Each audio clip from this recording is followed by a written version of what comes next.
Hello. हाँ सही। नमस्कार, maths by D K Sharma YouTube channel पे आप लोगों का स्वागत है। अब जो है कभी वीडियो ऑडियो में दिक्कत नहीं होगा, सारा सेटअप वगैरह अब सही हो गया है और आज से जो है कंटिन्यू अब वीडियो हम अपलोड करेंगे। पहले बहुत प्रॉब्लम होता था, कई बार लोग बोलता था सर आप कंटिन्यू वीडियो नहीं बना रहे, लेकिन पिछले 2-3 साल से किस हालात में हम वीडियो बनाते थे वो केवल हम ही जानते थे। लेकिन अब ऐसा प्रॉब्लम नहीं होगा। पहले कई बार होता था, एक तो यार आप हम भी इंसान ही है, रोबोट नहीं है कि दिन भर आदमी पागल की तरह काम किए जा रहा है। सुबह से लेकर शाम तक टोटल 10 ऑफलाइन बैच पढ़ा रहे हैं, ऑफलाइन में 10, उसके बाद 1 घंटा ऑनलाइन के लिए वीडियो बनाते थे। तो होता क्या था कि जैसे सिस्टम सही था नहीं, तो कई बार होता था कि आधा घंटा वीडियो बनाए और बनाते बनाते सिस्टम बंद हो गया। अब फिर आधा घंटा के बाद फिर शुरू करना होता था, तो एनर्जी काफ़ी ज़्यादा लॉस हो जाए। एक तो शाम होते होते पूरा शरीर डल हो जाता है। उसके बावजूद भी हम सोचते थे कि वीडियो पर डे बनाना है।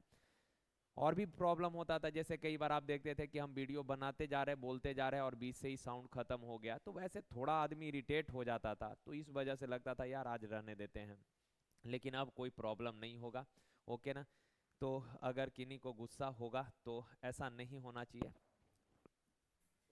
अब रेगुलर आएगा। ओके ना? तो चले यार, आइए सवाल पे देखिए।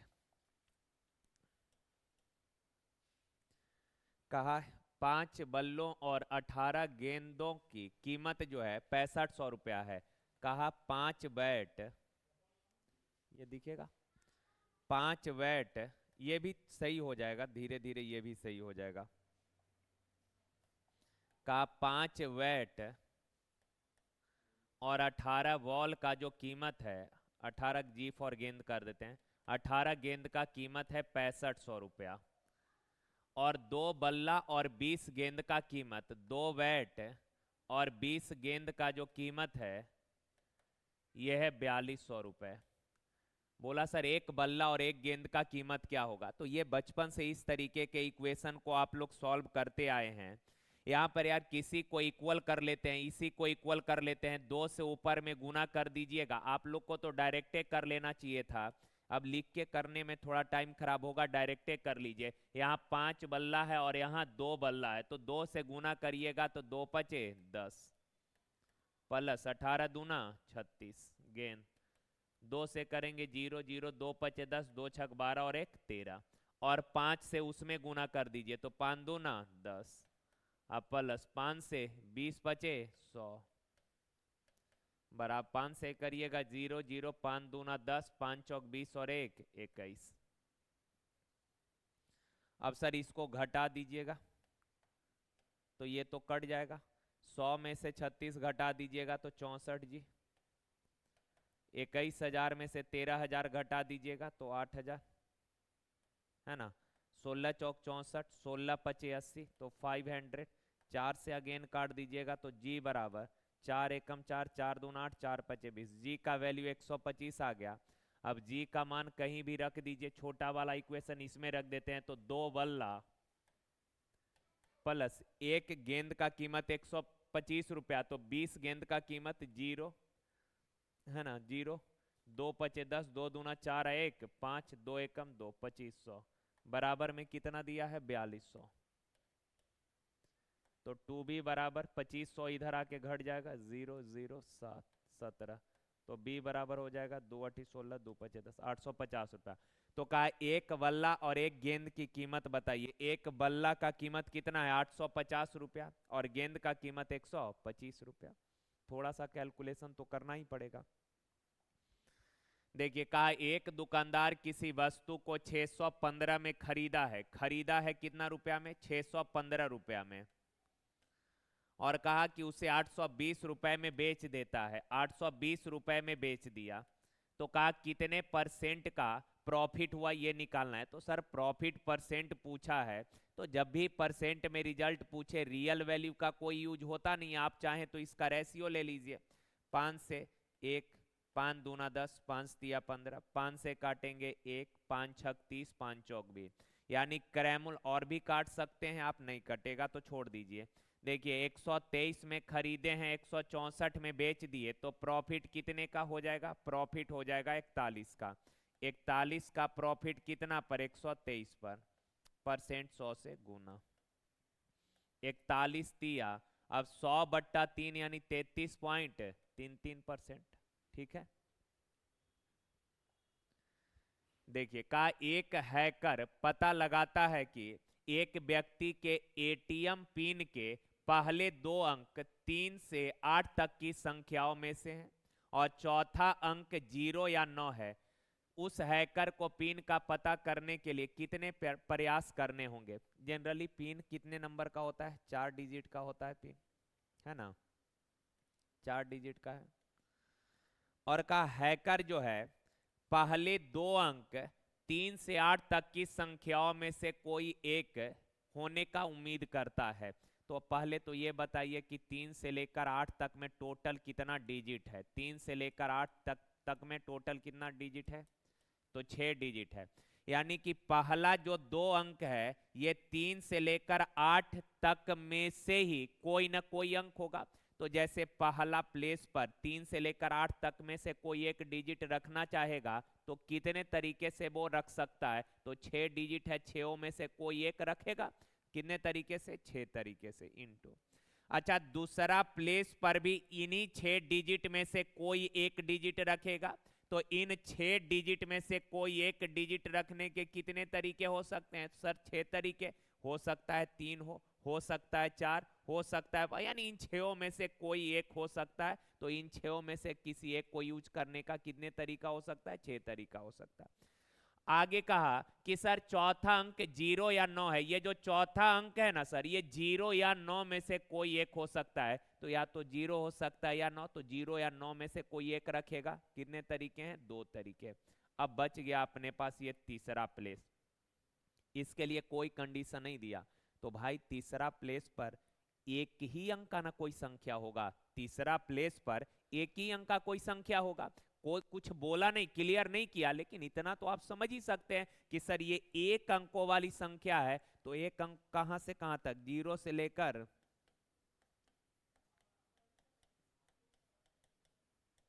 इन्हीं में से कोई एक अंक होगा। थर्ड प्लेस पर 0 से लेकर 9 तक में से ही कोई ना कोई एक अंक होगा। तो 0 से लेकर 9 तक में टोटल 10 संख्या होता है, तो 10 में से कोई एक होगा। तो 10 में से कोई एक डिजिट रखने के कितने तरीके होंगे? 10 तरीका। तो टोटल 6 छक 36 दूना 72 गुना 10 720। Option C. ठीक है, देखिए तो कहा ये बोला क्या? एक त्रिभुज की 2 भुजाओं की लंबाई 8 सेंटीमीटर और 9 सेंटीमीटर। एक त्रिभुज जो है इसके 2 साइड का लेंथ दिया है, एक 8 दिया और एक 9 दिया। का इसका एरिया है 12√5। सर एरिया दिया है 12√5 वर्ग सेंटीमीटर। तो कहा तीसरी भुजा की लंबाई क्या होगी? थर्ड साइड का लेंथ निकालना है। तो देखें, आप सबको पता है कि सर अगर त्रिभुज के तीनों साइड का लेंथ मालूम हो तो एस वाला नियम से एरिया निकाल लेंगे। बेस मालूम, हाइट मालूम, तो half into base into height वाला तरीके से एरिया निकाल लेंगे। लेकिन यहाँ पे सर ये 2 साइड दिया है, तीसरा साइड निकालने को बोला है। तो सबसे बेहतर तरीका है कि आप इस सवाल को ऑप्शन से कर लीजिए। और ऑप्शन से करेंगे तो मान लेते हैं ऑप्शन ए है 5, तो 5 लीजिएगा तीसरा साइड का लेंथ। तो एरिया कैसे निकालेंगे? तीनों साइड मालूम है, तो एस वाला नियम से एस यानी सेमी पेरीमीटर, अर्ध परिमाप। 8 5 13, 13 और 9 22, 22/2 एस कितना आ जाएगा? 11। तो एरिया हो जाएगा कितना? Root under. और एक चीज और ध्यान रखिएगा, रूट के अंदर यहाँ 5 है। थोड़ा दिमाग में ऐसे रखना है कैलकुलेशन करने के दौरान कि रूट के अंदर में 5 है सर, तो एरिया जब भी निकालेंगे तो रूट के अंदर जो भी वैल्यू आएगा वो 5 का मल्टीपल होना, या तो 5 हो या तो अंदर में 5 का कोई मल्टीपल होना चाहिए। तो देखिए तो एस 11 इंटू एस माइनस ए, 11 में से 8 जाएगा 3, इंटू एस माइनस बी, 11 में से 9 जाएगा 2, एस इंटू सी, 11 में से 5 जाएगा 6। आप बताइए अंदर में कहीं भी 5 दिख रहा है? यानी ये तो होगा नहीं। अगर बी लेंगे ये होगा नहीं। 9 अगर लेंगे तो 9 9 18, 18 और 8 26, 26 का आधा कितना हो जाएगा? 13, एस आ गया 13। तो ये रूट अंडर एस यानी 13 इंटू एस माइनस ए, 13 में से 8 गया 5, इंटू एस माइनस बी, 13 में से 9 गया 4, और एस माइनस सी, 13 में से 9 गया गेन 4। तो आप बताइए, ये तो बाहर आ जाएगा, 4 चौक 16 है तो वर्गमूल 4, लेकिन अंदर 13 पचे 65 ना बच जाएगा, तो ये भी नहीं होगा। अब 9 होगा नहीं, तो यहाँ से 7 अब आगे चेक करते हैं। अगर 7 लेंगे तो बताइए एस बराबर क्या होगा। तो 9 और 8 17 और 7 17 और 7 24, 17 और 7 17 और 7 24, 24 का आधा कितना 12। तो एरिया होगा root under S into S minus A, 12 में से 8 गया 4, एस माइनस सी 12 में से 9 गया 3, एस माइनस सी बी हो गया तो सी 7, 12 में से 7 गया 5 हो गया यार। 4 का वर्गमूल 2, 12 या 36 का वर्गमूल 6, रूट अंडर 5, 6 दूना 12, 12 रूट 5। ऑप्शन सी सेटिस्फाई कर गया। क्लियर है। तो ये बाई ऑप्शन सबसे बेहतर तरीका है कि आप इसको बाई ऑप्शन ही करें, ठीक है ना। चलिए आगे। का 50 संख्याएं दी हुई है, प्रत्येक संख्या को ध्यान से, प्रत्येक संख्या को 53 से घटाया गया, और इस तरह प्राप्त संख्याओं का जो माध्य है, माध्य कहने का मतलब एवरेज, -3.5 है। दी गई संख्याओं का माध्य क्या होगा ये बताना है। ठीक है बात। एक छोटा सा कॉन्सेप्ट समझिए। तो मान लीजिए ये 3 है, 7 और ये 11। हम बोले सर इन तीनों संख्याओं का एवरेज क्या होगा। तो एक तरीका है कि सर इन तीनों को जोड़कर 3 से डिवाइड कर लीजिए, और एक दूसरा तरीका है कि अगर ये सीरीज एपी का है, यानी कि हर टर्म के बीच का गैप सेम है, तो एवरेज बीच वाला नंबर यानी मिडिल नंबर होगा। तो इसका एवरेज क्या, गैप सेम ना है, 4 4 का गैप है, तो एवरेज मिडिल नंबर यानी कि 7 हो जाएगा। कोई दिक्कत नहीं।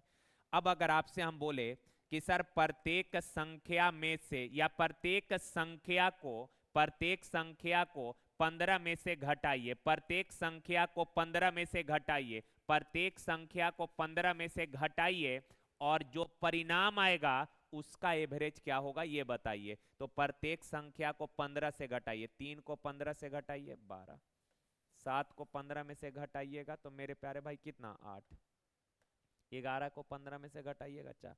अब इसका एवरेज क्या होगा।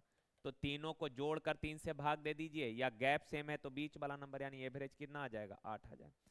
तो अंतर आप समझ पाए। सुनिए गौर से, अगर हर नंबर को 15 में से घटा घटा के लिखे हैं ना, हर नंबर को 15 में से घटाए हैं, तो देखिए एवरेज भी 15 में से घट कर आएगा। 15 में से 7 घटेगा कितना आएगा एवरेज 8 आ जाएगा। तो भाई जो चेंज नंबर के साथ किए, हर नंबर को 15 में से घटाए हैं, अगर नंबर को 15 में से घटाए तो एवरेज जो आएगा, नया जो एवरेज आएगा वो भी 15 में से घट कर आएगा। समझ गया ना बात। जैसे आपको अगर हम बोले कि मान लीजिए ये संख्या है n1 n2 इस तरह से nn, और इन सब का एवरेज है, इन सब का एवरेज मान लीजिए k है, और आपको बोले मेरे भाई 50 minus n1, 50 minus n2, 50 minus nn। अब बोले कि सर इसका एवरेज क्या होगा। तो सर आप देख पा रहे हैं कि सर यहाँ हर नंबर को, पहला संख्या को भी 50 में से घटाए, दूसरा संख्या को भी 50 में से घटाए, तो एवरेज जो आएगा ये भी 50 में से घट जाएगा। तो एवरेज पहले के था तो अब 50 माइनस के हो जाएगा। समझ गया ना ये कॉन्सेप्ट। बहुत अच्छा चीज है, इसको ध्यान में रखिएगा। अब देखिए, देखिए तो 50 संख्याएं दी हुई है, टोटल 50 नंबर था, इन सब का एवरेज नहीं दिया, निकालने को बोला है हमने, मान लिया एवरेज है x। इन 50 नंबर का एवरेज कितना है x। का प्रत्येक संख्या को 53 में से घटाया गया, और इस तरह प्राप्त संख्या का माध्य जो है, नया एवरेज जो है -3.5 है। अच्छा, हर नंबर को 53 में से घटाए हैं तो नया जो एवरेज आएगा वो भी 53 में से घट जाएगा, और ये नया एवरेज बन जाएगा इतना। लेकिन नया एवरेज दिया है कितना -3.5, एक उधर जाके प्लस का हो जाएगा, -3.5 इधर आके जुड़ जाएगा, तो ये हो जाएगा 56.5। Option A. ओके। देखिए, देखिए कहा दो भाई के उम्र का रेशियो 4:3 है, यानी पहला का एज है 4, दूसरा का एज है 3। यदि बड़ा भाई छोटा भाई से 6 वर्ष बड़ा है, अनुपात में कितना बड़ा है 1, लेकिन सवाल में दिया है 6 वर्ष, 1 यूनिट बराबर 6। कहा दोनों भाई का उम्र ज्ञात करें। सर पहला का है 24 और दूसरा का 18, 24 और 18, ये कोई सवाल है वो। देखिए ये मेंटली कर लेना है यहीं पे। दो एकम दो, रेशनलाइज करना है, ओके ना। दो एकम दो में से एक गया, 1/2 इंटू 3 एकम 3 में से एक गया, 2/3। अमरेश सर जो इसका सेट जो है, इसका सेट टेलीग्राम पे डालने के लिए बोल दीजिएगा या डलवा दीजिए, है ना। ये सेट आज वाला पता कितना नंबर है देख लीजिएगा। क्या सर को बोल दीजिए ना, डाल देंगे। और 4 एकम 4 में से एक गया, 3/4 इंटू n-1/n। अब देखिए इस तरीके से ये कट रहा है, ऐसे ये कट जाएगा। यहाँ ऊपर में बच गया 1 और नीचे में बच गया n, 1/n। ठीक है, हो जाएगा। देखिए -1 और 4 वाले द्विघात समीकरण, कहा कि मूल -1 और 4 वाला द्विघात समीकरण क्या है, ये मूल दिया है, वो अल्फा और बीटा का मान दिया है, इक्वेशन पूछा है। तो क्वाड्रेटिक इक्वेशन क्या होता है सर, एक्स स्क्वायर माइनस मूलों का योग इंटू एक्स अब प्लस मूलों का गुणनफल इक्वल्स टू 0, यही ना होता है। तो आप बताइए एक्स स्क्वायर माइनस मूलों का योग, अल्फा है -1 अब प्लस बीटा का वैल्यू है 4, तो कितना हो जाएगा 3 ना, तो मूलों का योग आ जाएगा 3x। अब मूलों का गुणनफल तो -1 गुना 4 करिएगा तो -4 ना हो जाएगा, तो ये -4 equals to 0, x square minus 3x -4, option number A. चलिए देख, ये आसान है। यहाँ a/b के पावर 2x - 3 है, a/b के पावर है 2x - 3। अब यार दोनों साइड के बेस को सेम करेंगे तभी तो पावर में रिलेशन एग्जिस्ट हो पाएगा। यहाँ बेस एक दूसरे का इनवर्स है, ऐसे तो डायरेक्ट कर सकते हैं कि दोनों साइड का बेस अगर इनवर्स है तो पावर का सम 0 होगा, लेकिन आप वैसे मत कीजिए, आप आराम से जो एक्चुअल कॉन्सेप्ट है उससे करिए। देखिए सर इधर पावर इनवर्स करेंगे, b/a है, इसको इनवर्स करिएगा तो ये बन जाएगा a/b, और पावर जब इनवर्स करेंगे ना, सॉरी बेस को जब, सॉरी यार पावर बोल रहे थे, सॉरी बेस को जब इनवर्स करेंगे तो पावर का साइन चेंज हो जाएगा, और साइन चेंज कहने का मतलब होता है कि जो प्लस का है वो हो जाएगा माइनस का, और जो माइनस में है वो हो जाएगा प्लस में। तो यहाँ x प्लस का है तो ये हो जाएगा माइनस में, और -3 है तो ये प्लस है। अब देखिए तो बराबर के दोनों साइड का बेस सेम है तो पावर भी सेम हो जाएगा, यानी 2x - 3 equals to -x + 3, -x इधर आके जुड़ जाएगा 3x, -3 जाके जुड़ जाएगा 6, 3 से काट दीजिए तो x बराबर कितना 2, x बराबर 2 हो जाएगा। ठीक है ना। देखिए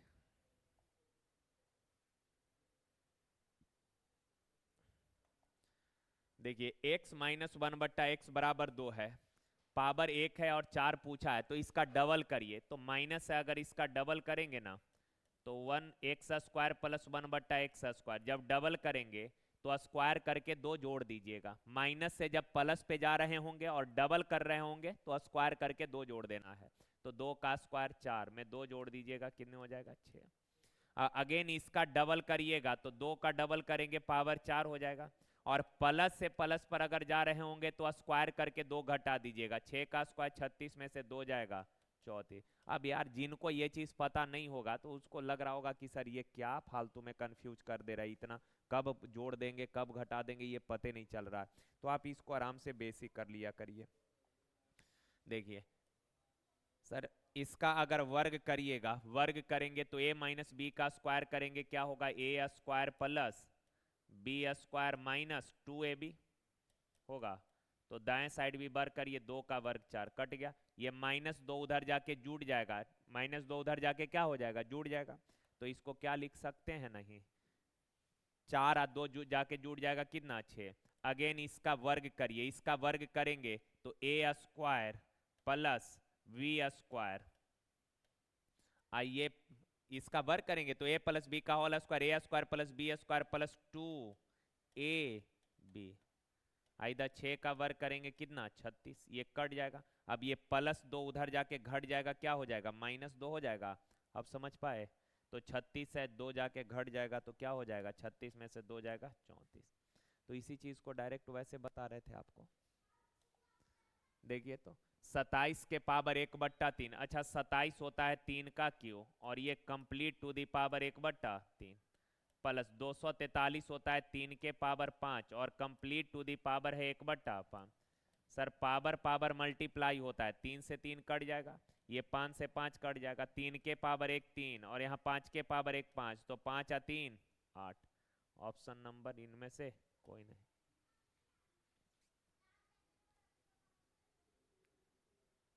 हो जाएगा ना?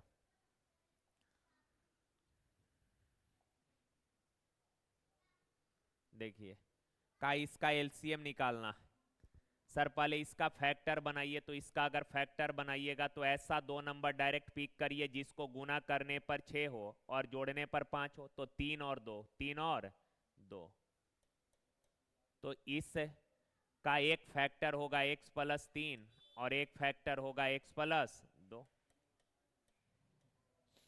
अब देखिए ये तो डायरेक्टे लग गया, x square plus 4x plus 4, यानी ये x प्लस 2 का होल स्क्वायर, ये x प्लस 2 का वर्ग है ना।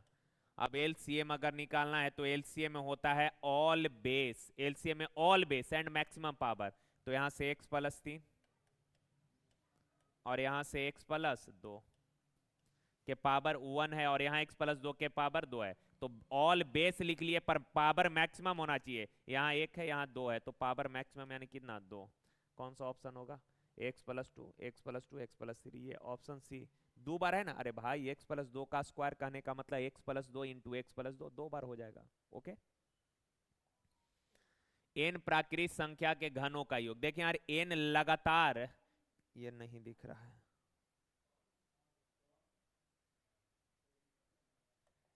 देखिए n लगातार संख्या का योग क्या होगा? एक से लेकर लगातार n तक के नेचुरल नंबर का सम n इंटू n प्लस 1/2 और एक से लेकर लगातार n तक के प्राकृत संख्या के वर्गों का योग क्या होगा? तो n into n plus 1 into 2n plus 1/6। अच्छा, एक से लेकर लगातार n तक के प्राकृत संख्या के घनों का योग, घनों का योग n इंटू n प्लस 1/2 का होल स्क्वायर, है ना। ये होता है, ये तीनों आपको याद होना चाहिए, अक्सर मिलते रहता है इस तरह का सवाल। नहीं तो यूज होगा सवाल में, अगर सेपरेट सवाल है यहाँ से नहीं पूछेगा तो सवाल में ये यूज होते रहता है, तो ये इसको ध्यान में रखना ही है। n प्राकृत संख्या के घनों का योग n इंटू n प्लस 1/2 का होल स्क्वायर। देखिए का यार यदि समतल भूमि पर किसी खंभे की छाया की लंबाई खंभे की लंबाई की दोगुनी है, ये खंभा है और इसका शैडो इधर बनेगा, तो ये जो शैडो का लंबाई है खंभे के लंबाई का दोगुना, तो खंभा का लंबाई अगर 1 है, ये खंभा है और इसका शैडो इसी साइड ना बनेगा, इस खंभे का शैडो इधर बनेगा, तो कहा कि छाया का जो लंबाई है खंभे के लंबाई का दोगुना है, यानी 1 है तो 2 है, और ये उन्नयन कोण पूछा है, मान लेते हैं थीटा। बताइए तो यार ये लंब है, इस एंगल के लिए ये लंब और ये आधार है, तो tan थीटा बराबर क्या होगा? 1/2, लंब बटा आधार यानी 1/2, और tan 1/2 किस एंगल का वैल्यू होता है? किसी का नहीं होता है 1/2, यानी कि इनमें से कोई नहीं। ओके,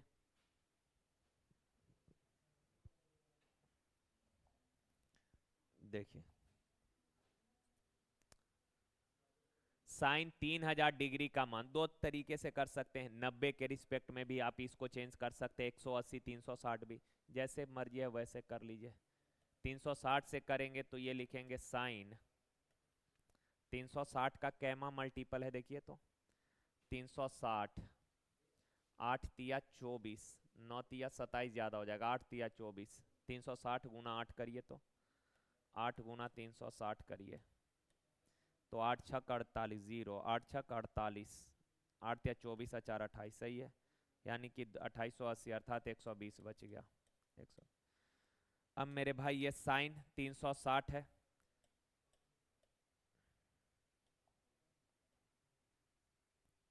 तो ये हो जाएगा कितना? साइन 120 डिग्री, और साइन 120 को अगर याद है तो ठीक है, नहीं तो एक बार और चेंज करिए, तो साइन 120 को क्या लिख सकते हैं? 90 प्लस 30,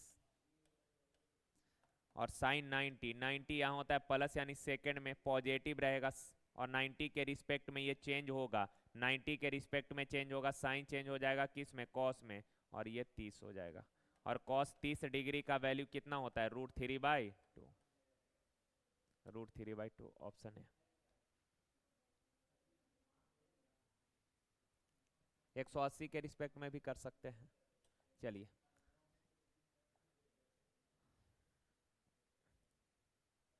का माध्य बहुलक और माध्यिका के बीच रिलेशन बताना है, माध्य बहुलक और माध्यिका के बीच। अच्छा, एक चीज ऐसे तो याद होगा ही, 3 माध्यिका -2 माध्य, 3 माध्यिका -2 माध्य बराबर होता है बहुलक।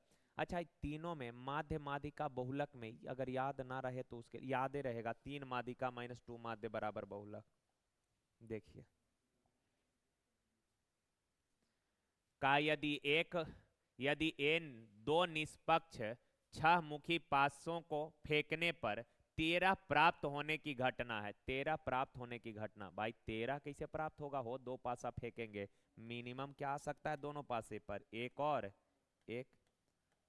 और मैक्सिमम क्या आ सकता है, मिनिमम एक आ सकता है, और मैक्सिमम क्या आ सकता है दोनों पर, 6 और 6। तो 13 कैसे प्राप्त कर लीजिएगा, 13 प्राप्त करने का कोई घटना नहीं है, ऐसा कोई घटना नहीं है, यानी कितना घटना, 0 घटना, या फिर 0 घटना, एक निश्चित घटना, ये तो होगा नहीं, एक शून्य घटना, हाँ मतलब एक भी घटना नहीं पॉसिबल, यानी 0 घटना है।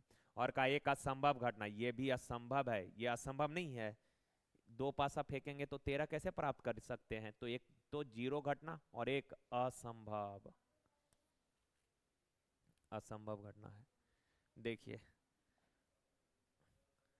कहा है कि सर 3 निष्पक्ष सिक्के फेंकने से कम एक हेड आने की प्रायिकता। अच्छा, कम से कम एक हेड आना चाहिए, कम से कम एक हेड कहने का मतलब क्या हुआ, कम से कम एक का मतलब ये हुआ कि सर कम से कम एक आना ही चाहिए, अगर 2 हेड आ जाता है तो भी कोई दिक्कत नहीं है, कम से कम एक हेड चाहिए ही, कम से कम एक हेड चाहिए, अगर 2 हेड आ जाएगा ना सर तो भी कोई दिक्कत नहीं है, या फिर 3 हेड भी आ जाएगा, 3 के तीनों सिक्का पर हेड आ जाए तो भी कोई दिक्कत नहीं, लेकिन कम से कम एक हेड चाहिए ही, 2 सिक्का पर आ जाए कोई दिक्कत नहीं, 3 के तीनों पर आ जाए तो भी कोई दिक्कत नहीं है।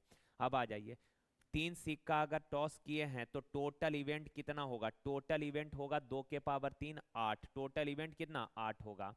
अब सर एक सिक्का पर हेड आने का चांस क्या है, 3 सिक्का फेंक के उनमें से एक पर हेड आए, इसका चांस 3C1, 3 सिक्का फेंक के 2 पर हेड आ जाए तो 3C2, और 3 के तीनों पर हेड आए तो 3C3।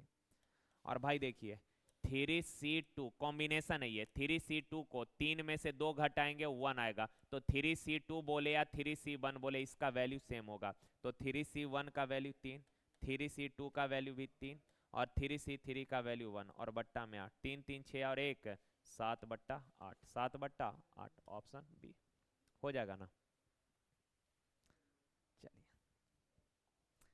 देखिए, ये एक सवाल है, कहा यदि ए और बी कोई 2 घटनाएं हैं, इसका अगर बेसिक करने लगेंगे बहुत टाइम लग जाएगा, ठीक है ना, 4 केस आपको पूरा टोटल समझाना पड़ जाएगा यार। एक ये है, मान लीजिए ये बी है,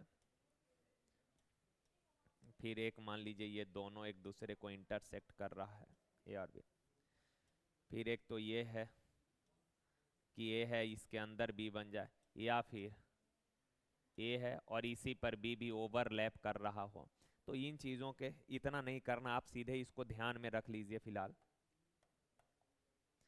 क्या कि A probability of A union B, probability of A union B बराबर probability of A plus probability of B minus probability of A intersection B, A intersection B, ये पहला चीज, ठीक है, इसका फॉर्मूला ये होता है। दूसरा ये भी आप ध्यान में रख सकते हैं कि probability of A union B जो होता है, probability of A union B is less than probability of A union B is less and equal to probability of A plus probability of B, ठीक है ना।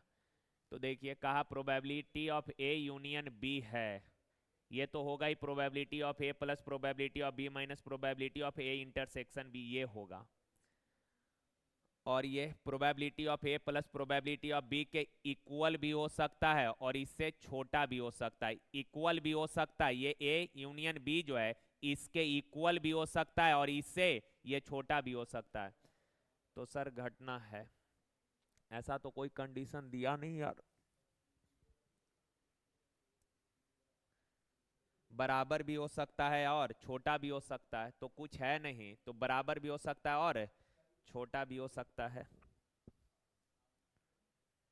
कुछ क्लियर तो किया नहीं है ना।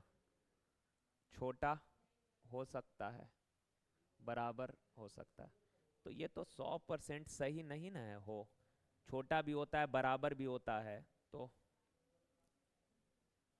मान लीजिए ये भी सही है, तो हो जाएगा क्या, इनमें से एक से अधिक।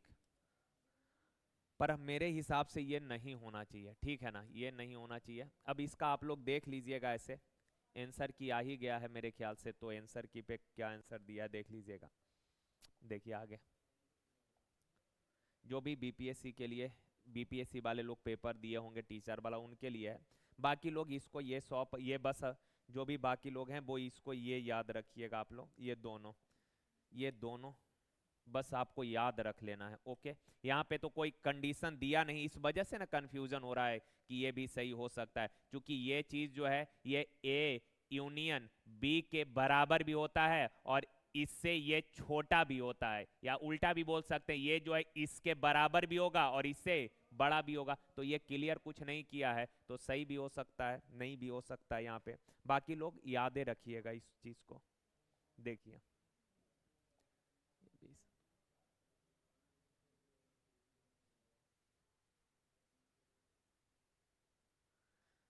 का एक बेलन के आधार की, अच्छा बेलन जो है, बेलन का आधार कैसा होता है, बेलन का आधार वृत्ताकार, तो आधार का परिधि यानी कि 2πr, आधार का परिधि यानी कि वृत्त का परिधि 2πr। दिया है कितना 44, 22 दूना 44 है, 44 कट गया तो आर बराबर कितना 7।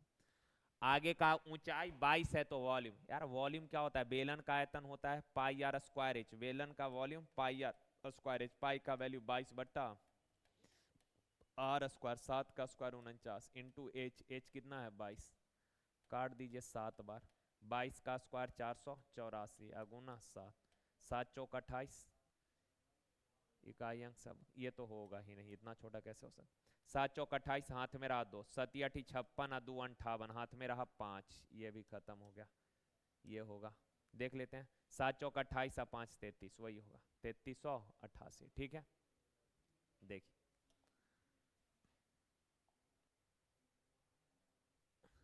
का sine theta plus cos theta बराबर √2 कॉस थीटा है, टेन थीटा का मान। ये जो हम सेट करवाते हैं ना, रेगुलर सेट करवाते हैं, अगर आप में से कोई बच्चा अगर रेगुलर सेट मारते होंगे तो इस तरीके का सवाल पता नहीं कितना बार कराए होंगे, मैक्सिमम बच्चा को ये यादें होता होगा, याद ही होगा ये सब चीज बहुत बार, मैक्सिमम सवाल इसमें तो कई बार हम करा चुके हैं यार। देखिए का यदि sine theta plus cos theta ये दिया 10, पूछा क्या है टेन थीटा का मान, और टेन क्या होता है सर, टेन होता है साइन बट्टा कॉस, यानी इस कंप्लीट फंक्शन को कॉस से डिवाइड कर दीजिए, कॉस से डिवाइड करेंगे तो साइन बट्टा कॉस क्या हो जाएगा टेन थीटा, कॉस से डिवाइड करेंगे तो 1, और इसको कॉस से डिवाइड करेंगे तो 1, मतलब कॉस से कॉस कट जाएगा, √2 बच जाएगा। टेन थीटा पूछा है तो टेन थीटा बराबर 1 उधर जाके घट जाएगा, √2 - 1, ऑप्शन सी हो जाएगा। चलिए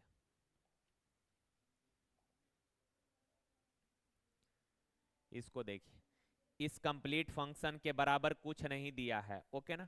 देखिए तो ये जो फंक्शन दिया इसके बराबर में कुछ दिया नहीं दिया, अगर बराबर का साइन नहीं लगा है तो ये किसी रिलेशन को एग्जिस्ट नहीं करता। यहाँ एंगल का मान अपने मन से कुछ भी ले सकते हैं, बस ध्यान ये रखिएगा कि ऐसा कोई एंगल नहीं लेना है ताकि इनफाइनाइट आए, उसके अलावा जो दिल करे वो ले लीजिए। थीटा 90 नहीं, थीटा 45 ले लेते हैं, सबसे बढ़िया है 45। आप बताइए कॉस 45 1/√2, और 1/√2 का स्क्वायर करिएगा तो 1/2 प्लस 1 बट्टा कॉस 45 1, 1 + 1 2, हाफ प्लस हाफ कितना हो जाएगा 1।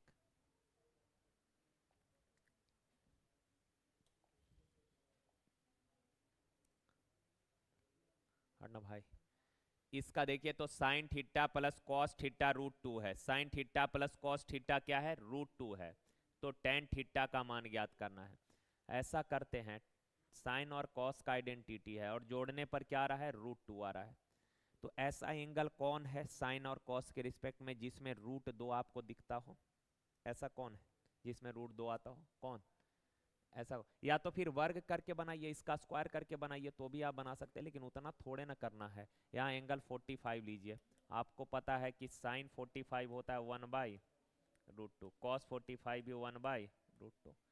अब एलसीएम हो जाएगा √2 और ऊपर 1 + 1 कितना 2, और √2 से 2 को काटिएगा, √2 बार में कट जाएगा, यानी लेफ्ट और राइट बराबर हो गया 45 लेने पर, यानी कि tan 45 1 और cot 45 1, तो 1 + 1 कितना हो जाएगा 2, ऑप्शन बी।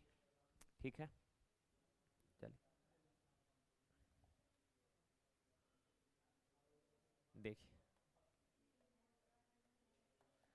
देखिए cos square 20 plus cos square 70, ये डायरेक्ट याद रखिएगा, कॉस स्क्वायर के बीच में प्लस का साइन, एंगल का योग अगर 90 है ना तो मान 1 हो जाता है। ऐसा क्यों होता है देख लीजिए, जैसे मान लीजिए साइन स्क्वायर में भी ये चीज लगेगा, साइन स्क्वायर मान लीजिए 40 है, अब प्लस साइन स्क्वायर 50 है, इसका वैल्यू आपको बोले तो सर सबसे पहला काम तो है एंगल को सेम बनाना, तो किसी को सेम कर लीजिए। साइन इंटरचेंज होता है कॉस में, साइन इंटरचेंज होगा कॉस में, और 90 में से 40 घटाइएगा कितना आ जाएगा, 50 आ जाएगा, अब प्लस साइन स्क्वायर 50 है।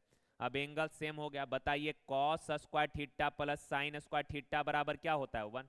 तो अब इतना थोड़े ना चेंज करके बनाएंगे, इस चीज को आप डायरेक्ट याद रखिए कि सर साइन स्क्वायर के बीच में प्लस का साइन है, एंगल का योग अगर 90 डिग्री है तो मान क्या हो जाएगा 1 हो जाएगा। सिमिलरली यही चीज कॉस में भी, मान लीजिए कि कॉस स्क्वायर 20 डिग्री अब प्लस कॉस स्क्वायर 70 डिग्री है, तो सर एंगल को सबसे पहले तो सेम करना है, एक एंगल 20 है एक एंगल 70 है, सेम करिए तो कॉस चेंज हो जाएगा किस में, साइन में, और 90 में से 20 घटाइए कितना 70, और ये ऑलरेडी 70 है कितना कॉस स्क्वायर 70। आप बताइए sine square theta plus cos square theta बराबर कितना 1। तो अब इस चीज को इतना एक स्टेप सॉल्व करके आंसर लगाने का कोई जरूरत नहीं है, अब इस चीज को डायरेक्ट ध्यान में रखना है कि साइन स्क्वायर के बीच में प्लस है, एंगल का योग 90 तो मान 1, कॉस स्क्वायर के बीच में प्लस, एंगल का योग 90 मान 1। ओके, देखिए यहाँ इसका वैल्यू क्या हो जाएगा 1 हो जाएगा। ठीक है, नीचे 59 और 31 90, इसका भी 1 हो जाएगा, तो 1/2 एकम 2 और बराबर 2/k, क्रॉस करिएगा k बराबर 4। ठीक है, देखिए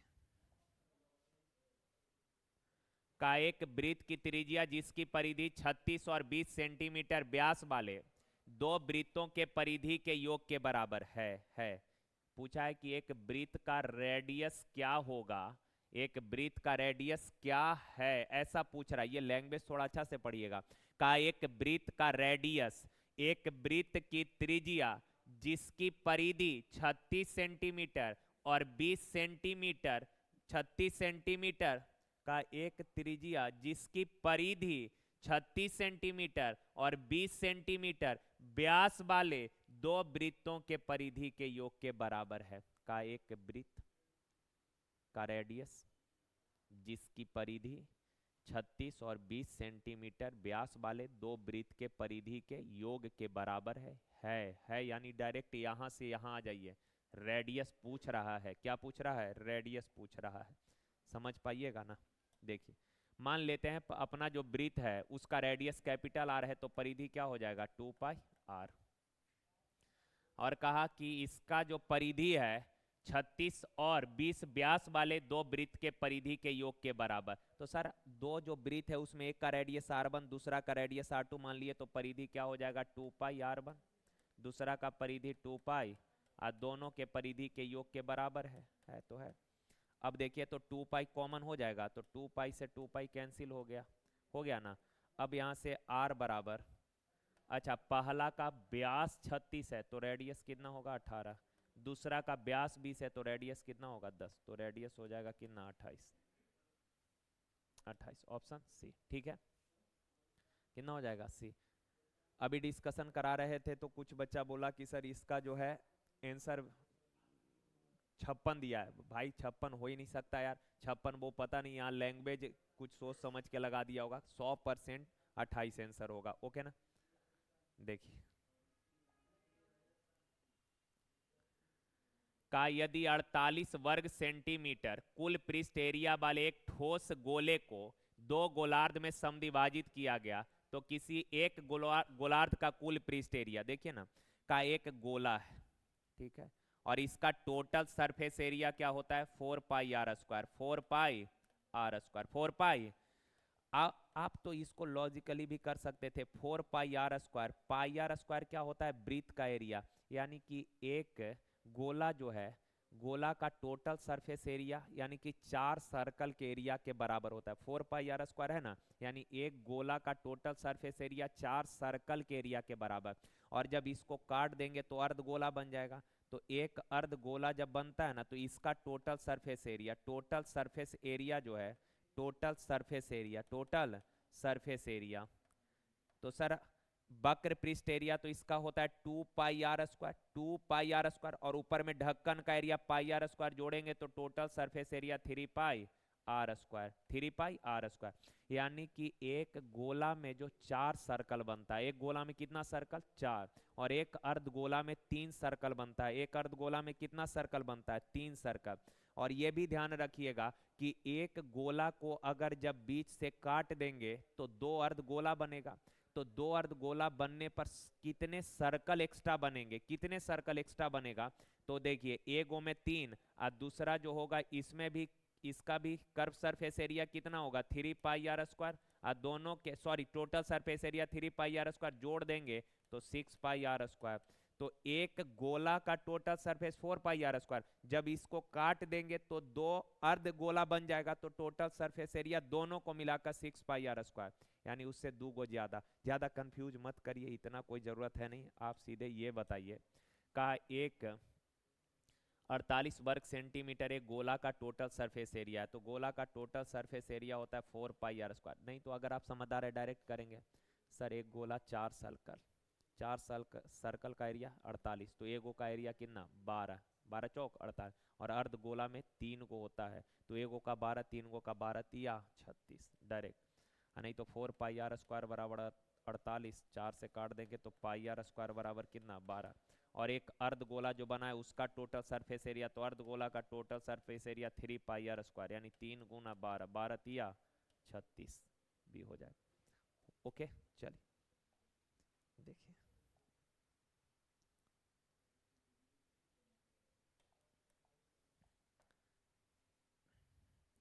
का एक ठोस में वृत्ताकार बेलन होता है, एक ठोस है जिसमें वृत्ताकार बेलन होता है, ये बेलन है, का जिसके ऊपर एक लंबवृत्तीय शंकु होता है, इसके ऊपर एक लंबवृत्तीय शंकु होता है, इसके ऊपर क्या होता है भाई, हट जो यार, इसके ऊपर एक लंबवृत्तीय शंकु होता है, इसके ऊपर क्या होता है एक लंबवृत्तीय शंकु होता है, इसके ऊपर एक लंबवृत्तीय शंकु होता है, ये शंकु।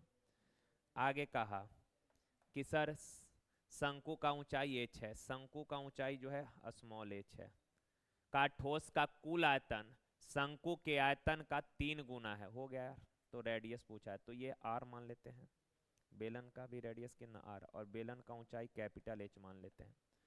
तो वृत्ताकार बेलन का हाइट पूछा है, सॉरी रेडियस नहीं हाइट पूछा है। अच्छा इस कंप्लीट फिगर का जो आयतन है, कंप्लीट फिगर का आयतन क्या होगा, तो नीचे बेलनाकार है ऊपर शंक्वाकार है, तो इस कंप्लीट फिगर का आयतन होगा 1/3 पाई r²h, और इस बेलन का आयतन होगा पाई r²h कैपिटल H। तो सर इस कंप्लीट फिगर का आयतन क्या होगा, ऊपर शंक्वाकार है तो शंकु का आयतन, नीचे बेलनाकार है तो प्लस बेलन का आयतन, और इस कंप्लीट फिगर का आयतन जो है शंकु के आयतन का यानी पाई r²h का 3 गुना है, तो 3 से मल्टीप्लाई कर दीजिए। एक बात बताइए पाई r² सब में कॉमन है, तो पाई r², पाई r² पाई r² कट जाएगा, और ये 3 से 3 कट जाएगा, यहाँ क्या बच गया h/3, अब प्लस यहाँ कैपिटल H, और इधर क्या बच गया h, अब कैपिटल H बराबर इधर h और इधर h/3 जाके घट जाएगा, तो 3h में से h घटा दीजिएगा तो 2h/3, तो 2h/3 कौन, ऑप्शन ए, ठीक है। देखिए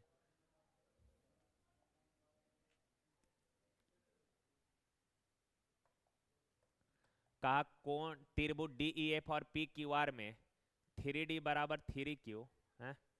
3D नहीं है वो, ये सुधार कर लीजिए, ये है एंगल भाई, ये है एंगल, एंगल डी बराबर एंगल क्यू, एंगल आर बराबर एंगल ई। तो कौन सा सत्य नहीं है ये पूछा। डी क्यू बराबर है क्या है, डी और क्यू, देखिए ना फिगर बना लीजिए, जरूरत तो नहीं है लेकिन फिर भी बना लीजिए। ये है डी ई और एफ, और एक और ट्रायंगल है अपने पास P Q R, P Q are.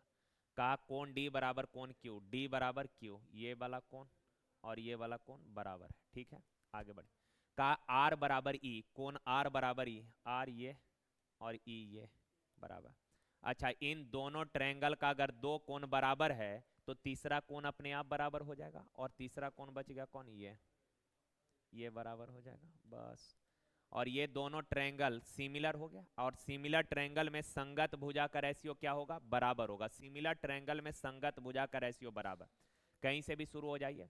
इस त्रिभुज में डी के सामने वाला भुजा कौन है, डी के सामने वाला भुजा ई एफ, डी के सामने वाला भुजा ई एफ, और डी के संगत इस त्रिभुज में कौन सा कोण है, क्यू। इस कोण के संगत इस त्रिभुज का ये कोण ना, तो इस कोण के सामने वाला भुजा कौन है, पी आर बराबर।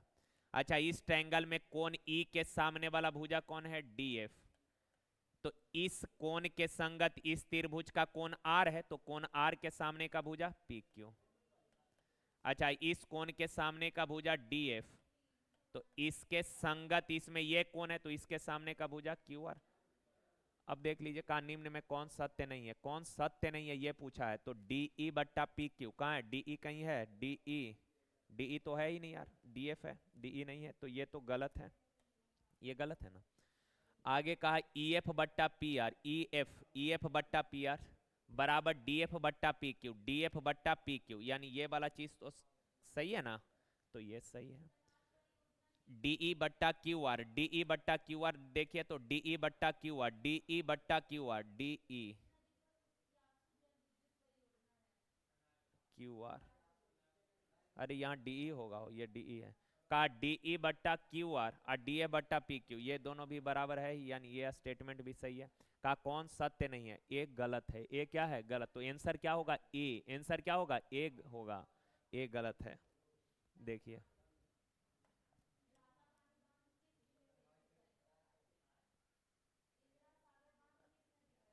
ये एंगल है, एंगल एंगल का यदि पी ए और पी बी केंद्रों वाले वृत्त की दो स्पर्श रेखा है, पी ए और पी बी, ये है पी ए और ये पी बी, ये पी है और ये ए ये बी, ये दो स्पर्श रेखा है, दो क्या है, स्पर्श रेखा है ओ केंद्र वाले वृत्त में। आगे का angle A O B, angle A O B जो है ये वाला एंगल दिया है कितना डिग्री, 110 डिग्री। तो कहा एंगल ए पी बी बताइए, ए पी बी ये वाला एंगल। सर केंद्र और बाह्य कोण पर बने कोणों का योग 180 होता है। क्यों होता है जरूरत नहीं है बताने का, अगर समझना चाहते हैं तो केंद्र से टेंजेंट को मिलाइएगा तो ये 90 डिग्री होगा, केंद्र से स्पर्श बिंदु को मिलाइएगा ये भी 90 होगा। तो ये चतुर्भुज नहीं है, ये चतुर्भुज है, क्वाड्रिलेटरल। तो इस चतुर्भुज के चारों कोणों का योग 360 ना, तो ये 90, ये 90, 180 हो गया। तो ये दोनों 180 है, तो इन दोनों का योग भी 180 होगा। तो ये याद रखना है, केंद्र पर बना और बाह्य कोण, बाह्य बिंदु पर बने कोण का योग 180, तो ये 110 है, तो ये कितना हो जाएगा, 70 डिग्री।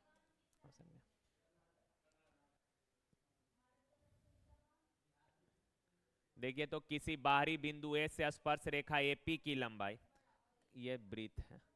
अब का इसके बाहर में एक बिंदु है ए, का यहां से एक स्पर्श रेखा है एपी, ये पी का, एपी की लंबाई 24 है। का यदि वृत्त के केंद्र ओ से, वृत्त के केंद्र ओ से, वृत्त के केंद्र ओ से बिंदु ए की दूरी 25 है, ए की दूरी 25 है, तो वृत्त का व्यास, तो पहले रेडियस निकाल लेते हैं। पहले तो ये बताइए केंद्र से स्पर्श बिंदु को मिलाइएगा 90, तो ये राइट एंगल हो गया। राइट एंगल में 90 के सामने कर्ण मालूम, लंब मालूम, तो 24 25 ट्रिपलेट याद होगा 7, तो ये 7 है। तो ये वाला भी कितना हो जाएगा, 7, 7 और 7 डायमीटर कितना हो जाएगा, 7 + 7 14। ओके, तो चलें यार, आज के लिए यहीं तक। थैंक यू, धन्यवाद। और अब रेगुलर वीडियो आएगा, अब कोई दिक्कत नहीं होगा। थोड़ा बहुत और इसमें सुधार का गुंजाइश है, तो उसको हम लोग 1-2 दिन में सही कर लेंगे और उसके बाद रेगुलर वीडियो आएगा। तो आप लोग में से बहुत लोग जो गुस्सा करते थे कि अरे सर आप रेगुलर बनाते नहीं है, बहाना करते हैं, तो वो चीज़ अब सही हो जाएगा। अब नहीं होगा। रीजन है यार कि आदमी थका रहता है सुबह से शाम तक पढ़ा पढ़ा के, और यहाँ आने के बाद भी अब खड़ा होके खुद से सब कुछ सॉर्ट आउट कर रहे हैं। कभी ये प्रॉब्लम आ रहा है, कभी वो प्रॉब्लम आ रहा है, 1 घंटा 1.5 घंटा उसको सही करने में लगता था। तो माइंड वैसे, एक तो ऐसे ही सुबह से काम कर करके थक जाता है दिमाग, और शाम में आके 1-2 घंटा इस तरीके से काम करिए तो बहुत ज़्यादा इरिटेशन हो जाता है। लगता था कि यार रहने देते हैं, छोड़ देते हैं। फिर भी बहुत, हम कम से कम उस हालात में भी 250 से 300 के आसपास वीडियो यूट्यूब पर बना के डाले हैं, ओके ना। लेकिन अब दिक्कत नहीं है। तो चलिए आज के लिए यहीं तक मेरे प्यारे भाई। थैंक यू यार, धन्यवाद, थैंक यू।